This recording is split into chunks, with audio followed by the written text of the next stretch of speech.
ஆதியே துணை.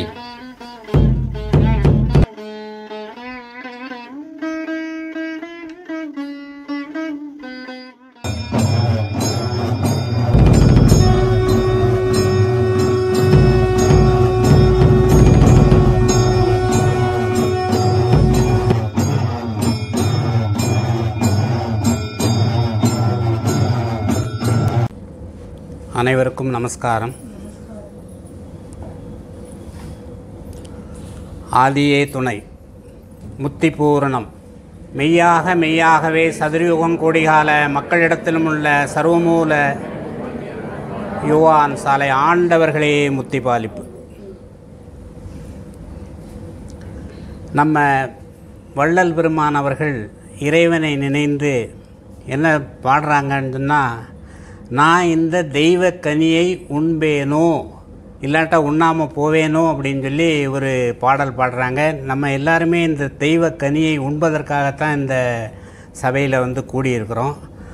அந்த பாடல் என்னன்னா, களக்கமர பொது நடம் நான் கண்டு கொண்ட தருணம், கடைச்சிறியேன் உளம்பூத்து காய்த்ததொரு காய்தான்,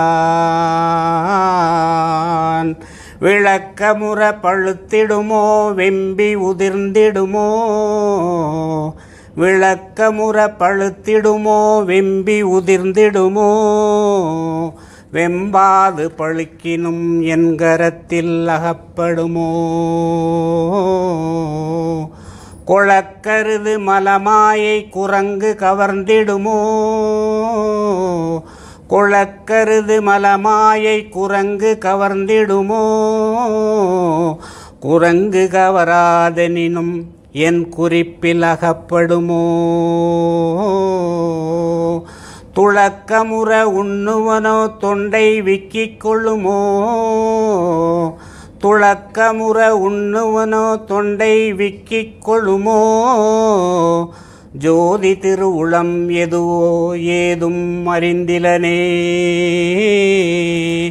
இப்படி ஏதும் அறியாமல் இருந்த என்னை அறியானை அறிய வைத்து அந்தணனாய் என்னை பிரட்டி பிறப்பித்தாரும்,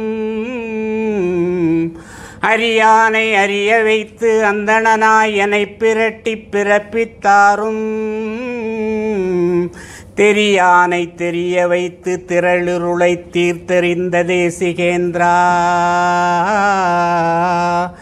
பெரியானை பெரியானென்றெனையோங்கி பேச வைத்த பிறவா பேரே, பெரியானை பெரியானென்றெனையோங்கி பேச வைத்த பிறவா பேரே, சரியான சரிநிலையில் எனையேரன் ஏற்றி வைத்த சாலை வாழ்வே.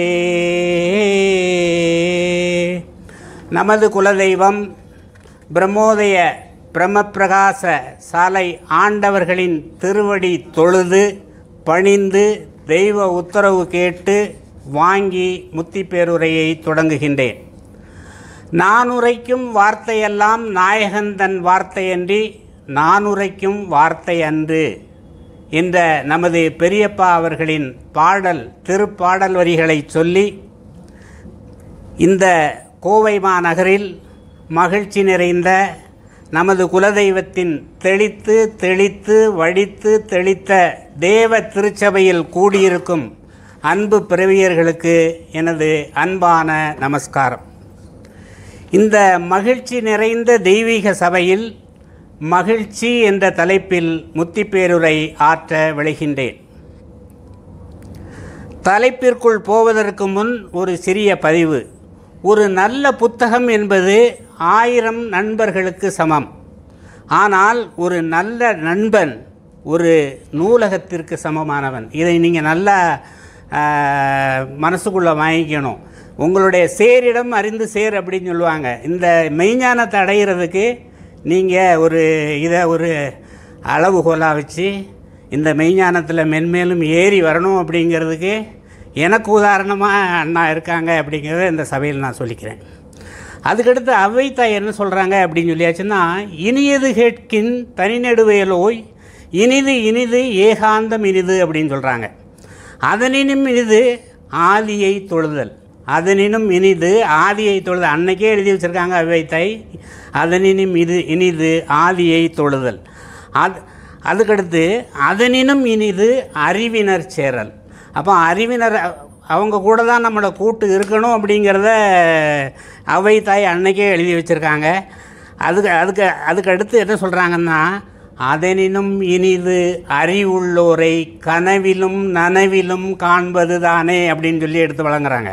அப்போ என்ன பண்ணணும் அப்படின்னு சொல்லியாச்சுன்னா, இந்த மெய்வழியில் யார் அறிவாக இருக்காங்க அப்படின்னு சொல்லியாச்சுன்னா நம்ம பெருமான் தான் அறிவாக இருக்காங்க. இந்த பெருமான் அறிவாக இருக்கிறத அந்த அறிவு அந்த யார்கிட்ட பூத்து குலுங்குதோ அவங்கக்கிட்டேருந்து நம்ம பெற்று நம்மளும் அந்த நிலைக்கு வரணும் அப்படிங்கிறதுக்கு தான் தெய்வம் இவ்வளவு பாடல்களையும் இவ்வளவு வேதங்களையும் இறக்கி வச்சுருக்காங்களே தவிர மற்றபடி நம்ம அப்படியே படிச்சுட்டு போகிறதுக்கு அல்ல. நாமும் அந்த நிலையை அடையணும் அப்படிங்கிறத நம்ம அடைகிறதுக்கு முயற்சி பண்ணணும். நம்ம அடைஞ்சிட்டோமான்னா இல்லை அப்படின்னு தான் நம்ம சொல்லணும். அதாவது மகிழ்ச்சி அப்படிங்கிற இந்த தலைப்பில் நான் பேசலான் இருக்கேன். மகிழ்ச்சி அப்படின்னா என்ன? இது வேறு எங்கேயிருந்து வந்துடும் அப்படின்னு சொன்னால் வேறு எங்கேயிருந்து வராது. நமக்குள்ளே இருந்து தான் வர வேண்டியது தான் இந்த மகிழ்ச்சியை ஒழிய வேறு யாரும் கொடுத்து வாங்கிறதில்ல. மகிழ்ச்சி என்பது ஒருவரின் உள் மனநிலையில் நிலவும் ஒரு இனிய உணர்வு, ஒரு விதமான சந்தோஷம், திருப்தி, இன்பம், பேரின்பம். அதுதான் மகிழ்ச்சி அப்படிங்கிறத எடுத்து வழங்குறாங்க. ஆனால் இந்த மகிழ்ச்சிக்கு நம்மகிட்ட நேரம் இருக்கான்னு சொல்லியாச்சுன்னா நேரமே கிடையாது. அந்த நேரம் எப்படி இருக்குது அப்படின்னு சொல்லியாச்சுன்னா, நம்மிடம் உள்ளதிலேயே விலை மதிக்க முடியாதது என்ன அப்படின்னு சொல்லியாச்சுன்னா அதுதான் நேரம். அந்த நேரம் எப்படி இருக்கணும்னு சொன்னால் நம்முடைய மிக மிக மகிழ்ச்சி, அதாவது மதிப்பு வாய்ந்த சொத்தாக இருப்பது நேரம்தான் அப்படிங்கிறத ஒவ்வொருவருமே நம்ம மனசுக்குள்ளே அதை நினச்சி அதுபடி நடக்கணும். அதே நேரம் அது நம்மிடம் மிக மிக குறைவாக உள்ளது.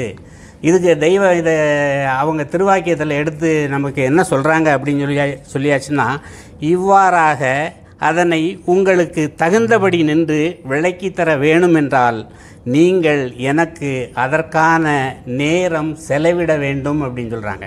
அப்போ அந்த நேரத்தை நம்ம என்ன பண்ணணும்னா, தெய்வம் சொல்லியிருக்கிற மாதிரி நம்ம இப்போ நீங்கள் கூடியிருக்கீங்கன்னா நேரத்தை செலவழித்து தான் இங்கே வந்திருக்கீங்க. அதனால் இந்த பயனெல்லாம் நீங்கள் அனுபவிப்பீங்க அப்படிங்கிறது தீர்க்கமான உண்மை. அது என்ன சொல்கிறாங்க, அதுதான் உங்களிடம் அற்பமாக இருக்கிறது பிறவியரே அப்படின்னு சொல்கிறாங்க.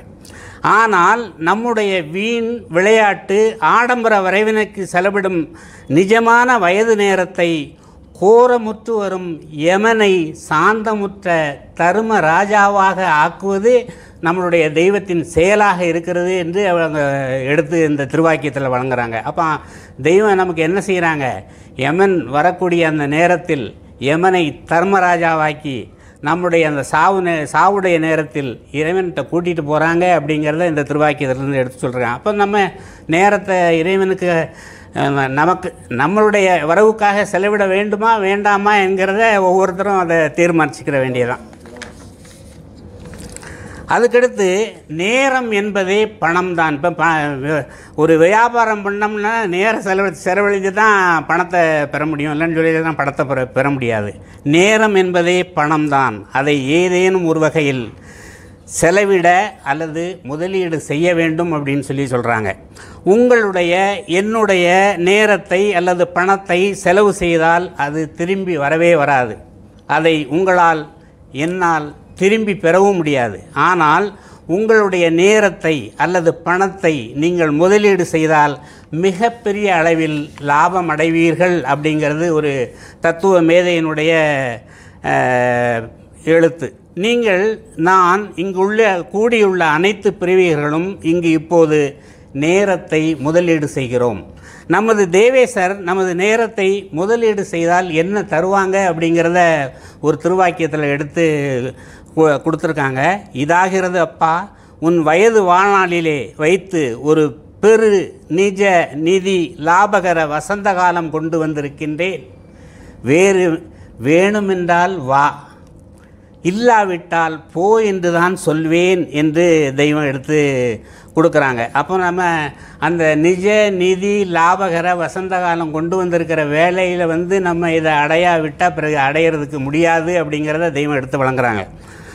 அதில் இன்னொன்று சொல்கிறாங்க, என்ன சாயங்காலம் ஆச்சு என்று போய்விடாதபடிக்கு கொஞ்ச நேரம் நில்லுங்கள், இது வெகு முக்கியம், கவனித்து கேள் என்று சொல்கிறாங்க. அப்போ என்ன, தெய்வ திருவாக்கியம் ஒவ்வொன்றையுமே நம்ம ரொம்ப கவனமாக அந்த நிறுத்து அதை கேட்டு ஒரு தடவைக்கு 2 தடவை கேட்டு அதை படித்தா தான் நமக்கு உள்ளுக்குள்ளே வரும் அப்படிங்கிறத எடுத்து கொடுத்துருக்காங்க. நேரம் நம்மிடம் குறைவாக இருப்பதாக எடுத்து வழங்குகிறார்கள். நம்ம இப்போ தெய்வம் ஏன் நேரம் குறைவாக இருக்கிறது பிரிவிலே அப்படின்னு சொல்லியாச்சுன்னா, நம்ம நேரத்தை இதுக்காக செலவிடணும் அப்படிங்கிறத தான் தெய்வத்தை எடுத்து வழங்குறாங்களே ஒழிய அதை நேரத்தை இதுக்காக செலவு பண்ணக்கூடாது அப்படிங்கிறத சொல்லலை. நேரம் யாரை கேட்டாலுமே என்ன சொல்லுவாங்கன்னா, என்ன நேரம் பத்தலைப்பா, நேரம் இல்லாமல் தான் இதை நான் செய்யலை அப்படின்னு தான் எல்லாருமே அந்த சாக்கு போக்கு சொல்லுவாங்க. அதனால் நேரம் 24 மணி நேரம் இருக்குது, அதனால் நம்ம தான் நேரத்தை ஒதுக்கிக்கிறணும் அப்படிங்கிறத தெய்வம் அதை நமக்கு எடுத்து வழங்குறாங்க அப்படிங்கிறது தான் இந்த திருவாக்கியத்திலிருந்து. தத்துவ ஞானிகளில் மிக மிக சிறந்தவர் அரிஸ்டாட்டில். எல்லாரும் கேள்விப்பட்டிருக்கீங்க. அலெக்சாண்டர் வந்து அரிஸ்டாட்டில் வந்து அலெக்சாண்டர் பிறக்கும்போது அரிஸ்டாட்டில் இருந்ததுனால அவங்க அப்பா ரொம்ப பெருமைப்பட்டார். ஏன் அப்படின்னு சொல்லியாச்சுன்னா, என் மகன் இந்த அரிஸ்டாட்டில் இருக்கும்போதே பிறந்துட்டானே, அது ஒரு பெரிய காரியம் அப்படிங்கிறத எடுத்து வழங்க. அவர் என்ன சொன்னார்னா, மனிதனுடைய செயலின் உச்சகட்ட நோக்கம் மகிழ்ச்சி தான். ஒவ்வொரு மனிதனுக்கும் அந்த உச்சகட்ட நோக்கம் வந்து மகிழ்ச்சி அப்படின்றவள. ஒரு நபருடைய ஒவ்வொரு செயலுமே ஏதேனும் ஒரு விதத்தில் மகிழ்ச்சி அடைவது தான். மனிதனை வந்து மகிழ்ச்சியாக இருக்கணும்னு தான் நினைக்கிறான். அதனால தானே எல்லாருமே வேலைக்கு போகிறோம், வியாபாரம் பண்ணுறோம், ஏதாவது ஒரு வருமானம் வரும். வருமானம் வந்தால் தான் ஒரு மகிழ்ச்சி வரும். இல்லைன்னு சொல்லியாச்சுன்னா என்ன, அதை தான் இவர் அரிஸ்டாட்டில் எடுத்து சொல்கிறாரு. மேலும் அவர் என்ன சொல்கிறாரு, நல்லவர்கள் மட்டுமே மகிழ்ச்சியாக இருக்க முடியும். ஏதாவது திருடன், கொலைகாரன் இந்த மாதிரி உள்ள ஆட்களெல்லாம் மகிழ்ச்சியாக இருக்கணும், ஏதோ ஒரு விதத்தில் அது துன்பத்தில் தான் கொண்டு போய் நிப்பாட்டும். அதனால் யார் நல்லொழுக்கம் உடையவர்களே மகிழ்ச்சியாக இருக்க முடியும். நல்லொழுக்கம் இல்லைன்னு சொல்லியாச்சுன்னா நம்ம இந்த சபைக்கு வந்திருக்கவே மாட்டோம். நல்லொழுக்கம் இருந்ததுனால தான் அந்த தெளித்து வடித்த திருச்சபையில் தெய்வம் உட்கார வச்சுருக்காங்க அப்படிங்கிறத எல்லாரும் அதை உணர்ந்து கொள்ள வேண்டும். உள்ளார்ந்த விதத்தில் யாரெல்லாம் உண்மையிலேயே நல்லவர்களாக இருக்கிறார்களோ அவர்கள் மட்டுமே எந்த நேரத்திலும் மகிழ்ச்சியாக இருக்க முடியும் அப்படிங்கிறதையும் எடுத்து வழங்குறாங்க. வள்ளுவ பெருந்தகை இதில் ஒரு குறளில் என்ன சொல்கிறாங்கன்னா, இன்பம் இடையறாது ஈண்டும் அவா என்னும் துன்பத்துள் துன்பம் கெடின் அப்படின்னு சொல்கிறாங்க. எல்லா துன்பங்களுக்கும் அடிப்படையான பெரிய துன்பம் எது அப்படின்னு சொல்லியாச்சுன்னா ஆசை தான் அப்படின்னு சொல்கிறாங்க.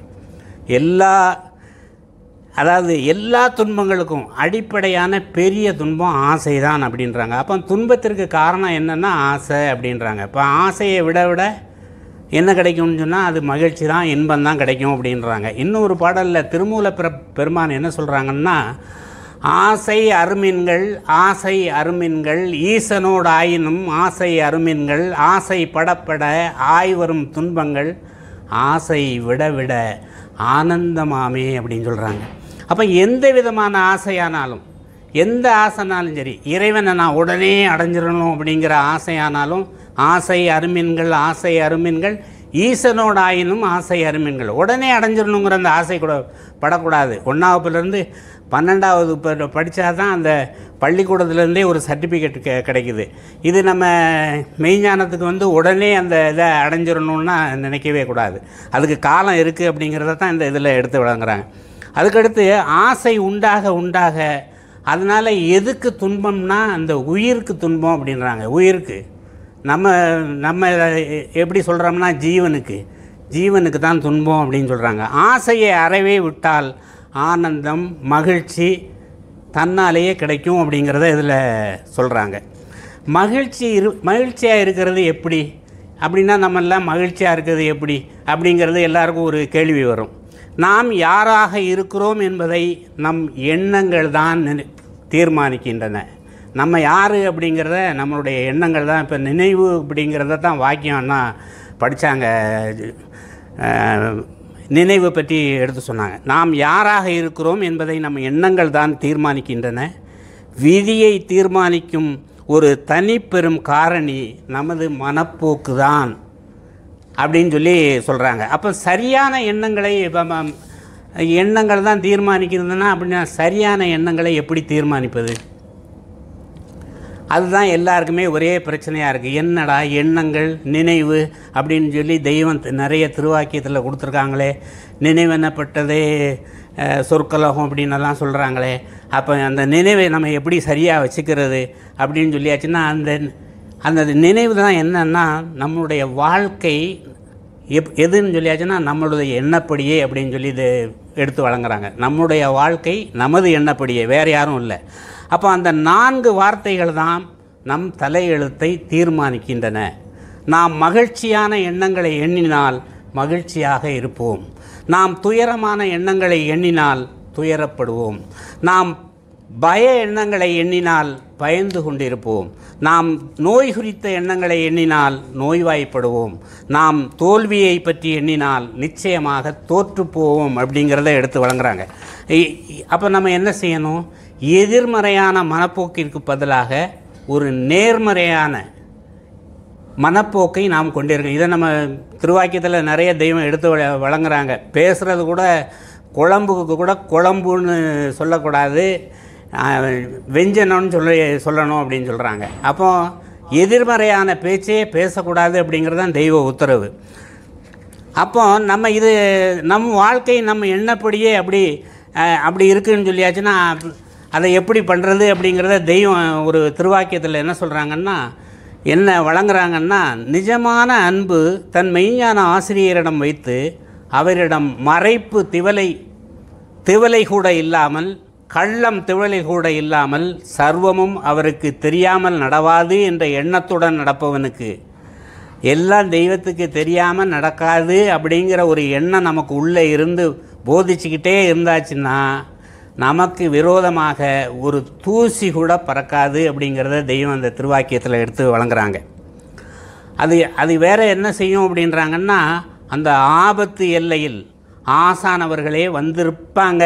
நமக்கு ஏதாவது ஒரு ஆபத்துன்னா அந்த எல்லையில் தெய்வம் இருப்பாங்க அப்படிங்கிறத சொல்கிறாங்க. அப்பேர்க்கொத்தவன் உள்ளத்தில் ஆசான் எண்ணமே சதா நிறைந்திருக்கும், மற்றைய எண்ணங்கள் தகிக்கப்படும் அப்படின்னு சொல்லி தெய்வம் திருவாக்கியத்தில் அற்புதமாக எடுத்து வழங்கியிருக்காங்க. அதுக்கடுத்து ஒரு திருவாக்கியத்தில் நம் பொன்னரங்கம் எல்லாவற்றிற்கும் நிஜமான ஒரு மனைவி என்ற எண்ணம் நமக்குள் வர வேண்டும் அப்படின்னு சொல்கிறாங்க. அந்த தெய்வம் எடுத்து வழங்குறாங்க. இதைவிட பெரிய மகிழ்ச்சி வேறு என்ன இருக்கிறது? உன் எண்ணத்தை என்னிடம் வை அப்படின்னு சொல்லி தெய்வம் எடுத்து வழங்கியிருக்காங்க. வேதம் ஆசான் திருமேனி, வேத விளக்கம் அவர்கள் திருவாக்கு. எம் எண்ணத்திற்கு மாறாக பேசினால் எண்ணினால் பாவமே வரும். எது செய்யும் போதும் எம்மையே பார், எம்மையே நினை. எம் எண்ணம் உன் உள்ளத்தில் சதா வைத்திருக்கும் போது உன் எண்ணமெல்லாம் வண்ணமாக மாறிவிடும் அப்படின்னு சொல்லி தெய்வம் எடுத்து வழங்கியிருக்காங்க. தெய்வத்துக்கு என்ன அப்படின்னு சொல்லியாச்சுன்னா, தெய்வத்துக்கு எல்லாமே அவங்களுடைய எண்ணம் தான். அவங்க எண்ணத்தில் என்ன நினைக்கிறாங்களோ அதை தான் செய்வேன் அப்படின்னு சொல்லி ஒரு திருவாக்கியத்தில் கொடுக்குறாங்க. எமக்கு ரிஜிஸ்டர் பத்திரம் எல்லாம் எம் எண்ணம் தான். 1000 பேர் எதிர்த்து நின்றாலும் எம் உயிரை கொடுத்தாவது நாம் நினைத்ததை நடத்தியே முடிப்போம். எம் அறிவு போகிற பாதைதான் எமக்கு பாதை, எமக்கு மனம் என்பது இல்லை என்று அருளி செய்துள்ளார்கள். மக்கள் என்ன நினைக்கிறாங்கன்னா, என்ன சொன்னாங்கன்னா, மற்றவங்களுடைய மனசை தான் மாற்றணும்னு நினைக்கிறாங்களே ஒழிய தன்னுடைய மனதை மாற்றணுங்கிறது யாருக்குமே விருப்பம் கிடையாது. மெய்வழியில் வந்தவங்களுக்கு தெய்வம் என்ன சொல்கிறாங்கன்னா, நீ உன்னுடைய மனதை தான் மாற்றணும், உன்னுடைய செயலை தான் மாற்றணும், மற்றவங்க எப்படி இருக்காங்களோ பரவாயில்ல. மெய்வழி மக்கள் எல்லாருமே அவங்களுடைய மனதை மாற்றினாங்கன்னா பாக்கி உள்ளவங்க நம்ம இணக்கமாக இந்த சூழ்நிலையில் வாழும்போது எல்லோருடைய செயல்களும் ஒன்றாக இருக்கும் அப்படிங்கிறதுக்காக அதை சொல்கிறாங்க. மக்கள் தங்கள் எண்ணங்களை மாற்றுவதன் மூலம் தங்கள் கவலை, பயம் மற்றும் பல்வேறு விதமான நோய்களை துடைத்தெறிந்து தங்கள் வாழ்க்கையை மாற்றலாம். ஒருவன் தன் மனத்தில் என்ன நினைக்கிறானோ அதுவாகவே அவன் ஆகிறான். ஒரு நகரை வெற்றி கொள்பவனை விட தன் ஆன்மாவை வெற்றி கொள்பவனே வலிமையானவன் அப்படின்னு சொல்லி எடுத்து வழங்குறாங்க. இதை ஔவைத்தாய் ஒரு பாடலில், ஒன்றாக காண்பதுவே காட்சி புலனைந்தும் வென்றான் வீரமே வீரம், சாவாமற் கற்பதே கல்வி தனை பிறர் ஏவாமல் உண்பதே ஊன் அப்படின்னு சொல்லி ஒரு பாடலில் கொடுக்குறாங்க. அனைத்தையும் பார்க்கிற ஒவ்வொன்றையும் அது இறைவனோட சொரூபம் அப்படிங்கிறபடி காண்றது தான் அந்த மெய்க்காட்சி அப்படின்னு சொல்லி ஔவையார் எடுத்து வழங்குறாங்க. எல்லாரையும் ஒன்று போல், நான் என்னவோ அதுதான் அவங்களும், நான் எப்படி இருக்கணும் அவங்களும் அதுபடி தான் இருக்காங்க அப்படிங்கிற அந்த மெய்க்காட்சியோடு பார்க்கணும் அப்படின்னு சொல்கிறாங்க. வீரன் யார் அப்படின்னு சொல்லியாச்சுன்னா, எவனையாவது எடுத்து அடிக்கக்கூடிய தைரியம் இருக்கவனா வீரன் இல்லை. ஐம்புலன்களையும், இந்த மெய் வாய் கண் மூக்கு செவி, இந்த ஐம்புலன்களையும் அடக்கி எவன் வெற்றி கொள்கின்றானோ அவன்தான் வீரன் அப்படின்னு சொல்லி எடுத்து வழங்குறாங்க. அப்போ நம்ம இந்த மெய்வழியில் என்ன அப்படின்னு சொல்லியாச்சுன்னா, நமக்கு வேண்டியது இந்த ஐம்புலன்களை வெல்வது தான். அந்த வென்று அந்த மெய்ஞானத்தை அடைகிறது தான் நம்மளுடைய இது. அதுக்கடுத்து கடைசி வரை உயிர் உள்ளவரை கற்பதே கல்வி அப்படிங்கிறதையும் எடுத்து வழங்குறாங்க. இங்கு நான் உலகத்தையும் அதில் உள்ளவர்களையும் மாற்ற வேண்டும் என்று விரும்புகிறேன். ஆனால் மாற்றப்பட வேண்டிய ஒரே விஷயம் என்னுடைய மனம்தான். மாற்றப்பட வேண்டியது என்னுடைய மனம்தான். அதை நம் பெருமானவர்கள் எப்படி நமக்கு உணர்த்துறாங்க அப்படின்னு சொல்லியாச்சுன்னா, பாய்மன வீட்டில் பேய் குடியிருக்கும் பேரறிவடிமையங்காகும், வாயினில் நாயும்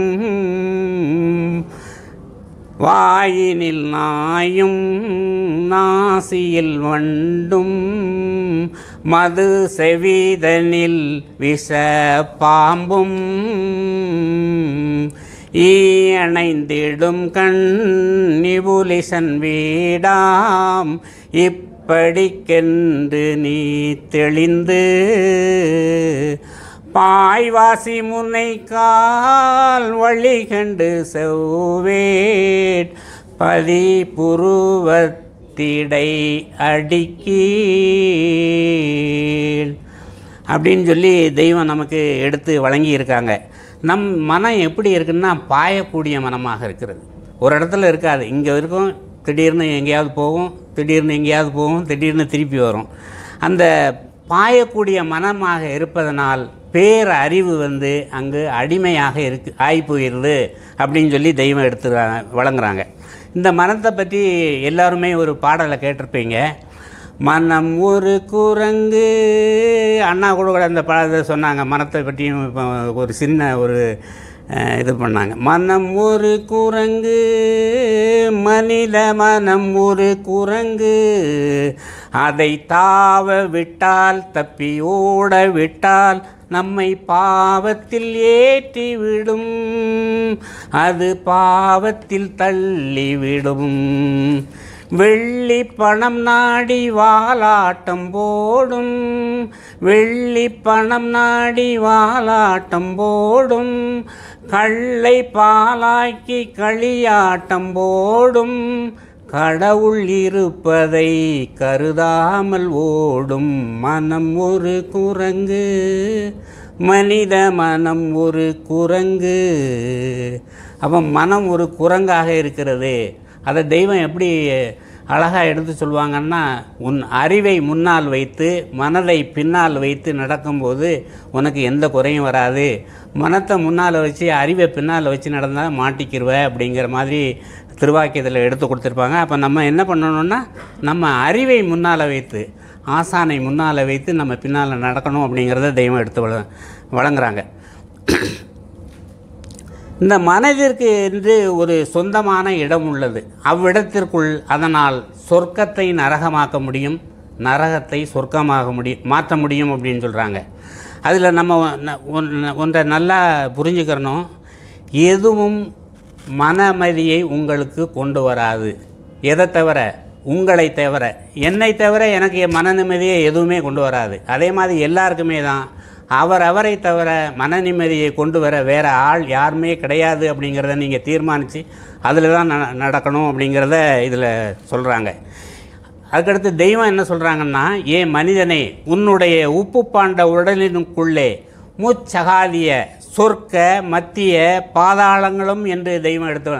அப்போ நம்ம இந்த உடம்புக்குள்ளே என்னென்னலாம் இருக்குது அப்படிங்கிறத எடுத்து தெய்வமே நமக்கு சொல்லிட்டாங்க. சொர்க்க மத்திய பாதாளங்களும் அந்த 3 உலகமுமே நம்மக்கிட்ட இருக்குது அப்படிங்கிறத எடுத்து வழங்கிட்டாங்க. அப்போ மன அமைதியையும் மகிழ்ச்சியையும் நம்மக்கிட்ட கொண்டு வரக்கூடிய ஒரு மனப்போக்கை நாம் விரும்பினால் மகிழ்ச்சியாக இருப்பது போல் சிந்தித்து மகிழ்ச்சியாக நடந்து கொள்ள வேண்டும் அப்படிங்கிறத எடுத்து சொல்கிறாங்க. அப்போ நம்ம சிந்தித்து அந்த மகிழ்ச்சியாக இருப்பது போல் நடந்துக்கிட்டாச்சுன்னா எப்போ நம்ம என்ன ஆகும் அப்படின்னா மகிழ்ச்சியாக இருக்கக்கூடிய ஒரு சூழ்நிலையை நம்மளே கிரியேட் பண்ணிக்கிறோம் அப்படிங்கிறத எடுத்து வழங்குறாங்க. நம்முடைய மகிழ்ச்சியை கெடுப்பது எது அப்படின்னு சொல்லியாச்சுன்னா நம்மளுடைய எதிர்ப்பாளர்களை, நம்மளுடைய செயலுக்கு எதிர்ப்பை தெரிவிப்பவர்களை ஒருபோதும் வெறுக்க வேண்டாம். ஏனெனில் நாம் அவ்வாறு செய்தால் அவர்களை காயப்படுத்துவதை விட அதிகமாக நம்மை காயப்படுத்தி கொள்வோம் அப்படின்னு சொல்கிறாங்க. இதை பாரதி ஒரு பாடலில் சொல்வான், பகைவனுக்கு அருள்வாய் நன்னஞ்சே பகைவனுக்கு அருள்வாய் அப்படின்னு சொல்லி பகைவனுக்கு அருளை சொல்கிறாப்புல. அதனால் நம்ம என்ன எதிர்ப்பாளர்களை நம்ம எதிர்ப்பை அவங்க செஞ்சாலும் நம்ம அந்த எதிர்ப்பை தெரிவிக்கவே கூடாது. அது ஏன் அப்படின்னு சொல்லியாச்சுன்னா இன்னொன்று அதை சுருக்கமாக நம்ம என்ன பண்ணணும்னா நமக்கு விருப்பமில்லாத மனிதர்களை பற்றி எங்கன்னா இங்கே இல்லை வெளி உலகத்தில் நம்ம வெளி உலகத்துலேயும் புழங்கிக்கிட்டு தான் இந்த மெய்ஞானத்தில் இருக்கிறோம். அதனால் வெளி உலகத்தில் பலரும் நடக்கும். அவங்களால நம்மளுடைய இந்த மனப்போக்குகள் மாறிவிடக்கூடாது அப்படிங்கிறதுக்காக வெளி உலகத்தில் எண்ணுவதில், அதாவது விருப்பமில்லாத மனிதர்களை வெளி உலகத்தில் எண்ணுவதை பற்றி ஒரு நிமிடத்தை கூட செலவிடாதீர்கள் அப்படிங்கிறத எடுத்து வழங்குறாங்க. அதுக்கு ஒரு உதாரணம் என்ன சொல்கிறாங்கன்னா, உங்கள் எதிரிக்காக உலைக்களத்தை அதிகமாக சூடுபடுத்தாதீர்கள், அது உங்களையே சுட்டு விடக்கூடும் அப்படின்னு சொல்கிறாங்க. அதில் இந்த செயலில் நம்ம பெருமானுடைய திருவாக்கியத்தில் தெய்வம் என்ன சொல்கிறாங்கன்னா, தன் குற்றம் தெரியாதவன் தன் புகழுடம்பு தெரியாதவன், தன் குற்றத்தை தெரிந்து திருத்தி கொள்ளல்தான் தன்னை தண்டித்து கொள்வது. நீ கைபோட நிற்கிற மெய் வீட்டிற்கு இதுவே அஸ்திவாரம். எமது மெய்வழி குலத்து மக்கள் ஆண் பெண் இருவருக்கும் வேண்டிய முதல் மந்திரம் இது அப்படின்னு வழங்குறாங்க. அப்போ இதை ஒரு முதல் மந்திரம், நம்மக்கிட்ட இருக்க குற்றத்தை தான் நம்ம தவிர்க்கணுமே ஒழிய மற்றவனுடைய குற்றத்தை தவிர்க்கிறதுக்கு நம்ம போகவே கூடாது அப்படிங்கிறத தெய்வம் இதில் எடுத்து வழங்குறாங்க. நம்ம என்ன நினைக்கணும்னா, நம்ம எதை உண்போம், எதை பருகுவோம், எதை உடுத்துவோம், இதை பற்றியெல்லாம் நம்ம சிந்திக்கக்கூடாது. நம்ம இந்த 84 யானை முதல் எறும்பு வரை இவ்வளவு ஜீவராசிகள் இருக்கு, இதை விட உயர்ந்தவர் அல்லவா நாம் அப்படிங்க சிறகடி. அதுக்கு தான் என்ன சொல்கிறாங்கன்னா, சிறகடித்து பறக்கும் பறவைகளை பார், அவை விதைப்பதில்லை அறுவடை செய்வதில்லை, இருந்தும் நமது பரமபிதா பரமனே உருவெடுத்து பாரினில் குருவாய் வந்த நம் பெருமானவர்கள் அவற்றிற்கு உணவளிக்கிறார்கள். நீ அவற்றை விட மேலானவன் தானே அப்படின்னு கேட்குறாங்க. நீ முதலில் கடவுளின் ராஜ்யத்தையும் அவரிடம் நியாயத்தையும் தேடு, மற்றவை எல்லாம் தாமாகவே வரும் அப்படிங்கிறதையும் எடுத்து வழங்கியிருக்காங்க. அதாவது இந்த ஜென்மத்தில் வாழ்கின்ற வாழ்க்கையைப் போல் அந்த நித்திய வாழ்வு என்ன 4 மடங்கு கொண்டதா, இல்லை 5 மடங்கு கொண்டதா, 1000 மடங்கு கொண்டதா, இல்லை எண்ணிறந்த கோடி முடிவில்லாத கால நித்திய வாழ்வு அல்லவா அது அப்படின்னு கற்பாந்த கோடி கால வாழ்க்கை அது அப்படிங்கிறத தெய்வம் எடுத்து வழங்குறாங்க. அப்போது நாம் அந்த எண்ணிறந்த கோடி முடிவில்லாத கால நித்திய வாழ்வுக்குரிய பாதையில் நடக்கிறதுக்கு தான் நமக்கு இந்த 4 வேதங்களையும் தெய்வம் எடுத்து வழங்கி இருக்காங்கங்கிறத நம்ம மனசுக்குள்ளே எப்பவும் நிலைநிறுத்தி அதை நம்ம ஓதி வரணும் அப்படிங்கிறத தெய்வம் எடுத்து வழங்க. அப்போ இந்த எண்ணிறந்த கோடி முடிவில்லாத கால நித்திய வாழ்வுக்குரிய பாதையில் நம்ம நடப்போம். அதில் தான் மகிழ்ச்சி இருக்கிறது அப்படிங்கிறத நம்ம இப்போ ஒரு பாடலை பாடி தெய்வ பாடலை பாடினாலே உங்களுக்குள்ளேயே ஒரு மகிழ்ச்சி உண்டாகும். அது பாடாமல் இருந்தால் மகிழ்ச்சி வராது. இப்போ மாணிக்கவாசகர் பெருமான், அப்பர், சுந்தரர் இவங்களெல்லாம் இருந்தாங்களே, அவங்க பாடி தான் இந்த பெரிய நிலையை அடைஞ்சாங்களே ஒழிய பாடாமல் முன்னிருந்தாங்கன்னா அந்த நிலையெல்லாம் அடைஞ்சிருக்க மாட்டாங்க. எல்லா நிலையும் அடைஞ்சாங்க. அதே மாதிரி வள்ளல் பெருமான் எத்தனை 6 திருமுறை எழுதியிருக்காங்க. 6 திருமுறைகளை எழுதி அவங்களும் பாடியிருக்காங்க. நம்ம தெய்வம் நமக்கு 4 வேதங்களை எடுத்து நமக்கு கொடுத்து எவ்வளவு ஈஸியாக இனாமாக எல்லாத்தையுமே கொடுத்து வழங்கியிருக்காங்கங்கும்போது நம்ம இதில் எவ்வளோ பெரிய மகிழ்ச்சி நிலையில் இருக்கணும் அப்படிங்கிறத நம்ம ஒவ்வொருத்தரும் இதில் வள்ளல் பெருமான் ஒரு பாடலை சொல்கிறாங்க. எண்ணுகின்றேன் எண்ணங்கள் எல்லாம் தருகின்றான், பண்ணுகின்றேன் பண்ணுவித்து பாடுகின்றான், உண்ணுகின்றேன் தெள்ளமுதம் உள்ள தெளிய தருகின்றான், வள்ளல் நடராயன் மகிழ்ந்து அப்படின்னு சொல்லி அந்த பாடலை கொடுக்குறாங்க. அதாவது எப்படி அவங்க கொடுக்குறாங்க, நம்மளுடைய தெய்வத்துக்கிட்ட இருந்து அருளமுதத்தையும் தேவாமிர்தத்தையும் நமக்கு எப்படி நம்ம தெய்வம் வாரி வழங்குறாங்களோ அதே போல் யாருக்கு வள்ளல் பெருமானுக்கும் கடவுள் மகிழ்ச்சியோடு உள்ளம் தெளிந்து புரியுமாறு மெய்யறிவாகிய அருளமுதத்தை எனக்கு தருகிறார்கள் அப்படின்னு சொல்லி இந்த பாடலில் பாடுறாங்க. அடியேன் அதை உண்டு எழுச்சியும் ஆர்வமும் மகிழ்ச்சியும் பேரானந்தமும் கொள்கின்றேன் அப்படின்னு சொல்லி வள்ளல் பெருமான் பாடுறாங்க.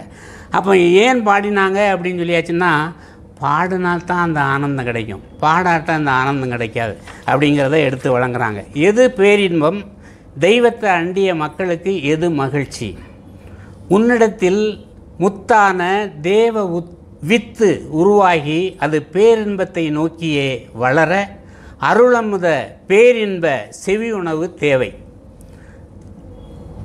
அது எதிடத்தைத்தானே உள்ளது, அதுவே ஆண்மை. உன்னிடத்தில் பெண்மை இருந்தால் இந்த சாலை ஆண்குருவின் ஆண்மையை அனுபவிக்கலாம் என்று தெய்வம் வழங்குறாங்க. இந்த ஆணுக்கு எத்தனை இருந்தாலும் போதாது, ஏனென்றால் இது தேக உறவு அல்ல, தேவ உறவு, தூல போகம் அல்ல, கந்தர்வ அகக்கண் போகம். இதைத்தான் கண்ணபிரான் அன்று நிகழ்த்தி அர்ச்சுனனுக்கு தந்தருடைய விஸ்வரூப காண்டீபம் என்று தெய்வம் எடுத்து வழங்குறாங்க. முத்திக்கு முதல் இதுவே என்று நமது குலதெய்வ தேவேசர் திட்டமாக எடுத்து வழங்குகிறார்கள். பேரறிவு பேரின்பம் மகிழ்ச்சி உன்னிடம் இருக்கும் அந்த பேசுனா புகழுடம்பின் பேரறிவுக்கு ஆகாரமாக இருப்பது உன் குருகொண்டல் அவர்களின் மாசரும் ஆலவாயிலிருந்து நேராகிருந்து பொங்கு வெளியாகும் அருள் அமுதத்தினை உன் செவிப்புலன் கொண்டு அருந்துவதுதான் என்று தெய்வம் எடுத்து வழங்குறாங்க. அப்படி இந்த செவிப்புலன் அருந்துனா நமக்கு என்ன கிடைக்கும் அப்படிங்கிறத தெய்வம் என்ன சொல்கிறாங்க, நமக்கு எப்படி கொடுக்குறாங்கன்னா, அவ்வாறு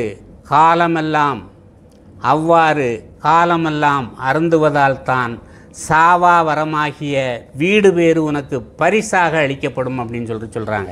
இந்த சாவா வரமாகிய இந்த வீடு பேரை அடையிறதுக்கு தானே நம்ம எல்லோரும் வந்திருக்கோம். இந்த சாவா வரமாகிய வீடு பேர் எப்படி கொடுக்காங்க, சாவா வரச்சீட்டு தருகுமங்கை நானானால் அப்படின்னு சொல்லி தெய்வம் சொல்கிறாங்க. சாவா வரச்சீட்டு தருகுமங்கை நானானால் என்று நமது குலதெய்வ தேவேசர் சாவா வரச்சீட்டை தன்னை அண்டியவர்களுக்கு இனாமாக கொடுக்குறார்கள் அப்படிங்கிறத நம்ம எல்லோரும் தெரிஞ்சு வச்சுக்கிறணும். இன்பம் சிற்றின்பம் மகிழ்ச்சி, இந்த இன்பத்தினால தானே மகிழ்ச்சி வருகிறது. அதனால் அதை என்ன சொல்கிறாங்கன்னா, தெய்வம் நாம் ஒரு பழம் சாப்பிடுகிறோம், அதன் சுவையை ஒரு சில வினாடிகள் தான் சுவைக்க முடியும். பழம் சாப்பிட்டா கொஞ்சம் நேரம் தானே அதனுடைய மகிழ்ச்சி அந்த இனிமையெல்லாம் இருக்கும்.